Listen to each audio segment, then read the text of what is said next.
So hello guys, எல்லாருக்கும் happy new year first of all.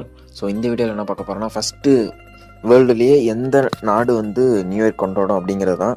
கிரிபாடி அப்படிங்கிறது specific question பக்கத்தில் இருக்கிறதோ, ஸோ அந்த இடத்துல இருக்குது தான் ஃபஸ்ட்டு உலகத்தோட முதல்ல நியூ இயர் வரும். ஓகேவா? ஸோ அதுக்கப்புறம் நியூசிலாந்து, ஆஸ்திரேலியா வரும். ஸோ நெக்ஸ்ட்டு வந்து கடைசியாக எந்த நாடு நியூ இயர் கொண்டாடும்னா ஹவாய்ங்கிற நாடு தான் கொண்டாடும்.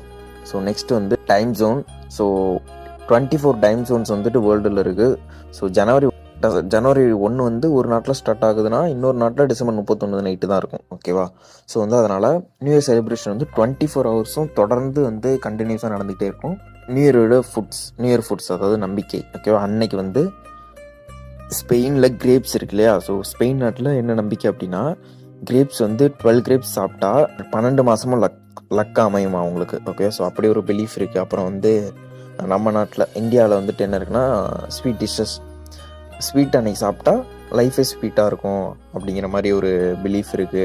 நல்லாயிருக்கும். ஸோ நியூ இயரில் ரெசல்யூஷன் ஓகேவா நிறைய பேர் எடுப்பீங்க. ஸோ அது ஏன் ஃபெயில் ஆகுதுன்னா, டூ மெனி கோல்ஸ், நிறைய கோல்ஸ் நீங்கள் செட் பண்ணியிருப்பீங்க. ஓகேவா? ஸோ ஒரு 10-15, ஸோ அதை ஞாபகம் வச்சுக்கவே கொஞ்ச நாள் ஆகும். ஸோ அந்த மாதிரி ரெசல்யூஷன் எடுக்கிறத விட்டு உங்களுக்கு முக்கியமானது எது தேவைப்படுதோ அது ஒரு 5 ஒரு 4 அந்த மாதிரி எடுத்துக்கோங்க. ஸோ அதுக்கப்புறம் ரியலிஸ்டிக் டார்கெட்ஸ். ஓகேவா? நடக்கிற மாதிரி விஷயத்த நீங்கள் உங்கள் கோல்ஸில் வச்சுக்கணும், மொழியே நடக்காத விஷயத்த வச்சுக்கக்கூடாது.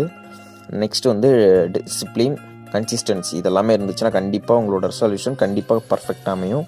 ஸோ அதனால் நியூ இயரை வந்துட்டு சிறப்பாக செலிப்ரேட் பண்ணுவேன். பாய் கைஸ், பாய்.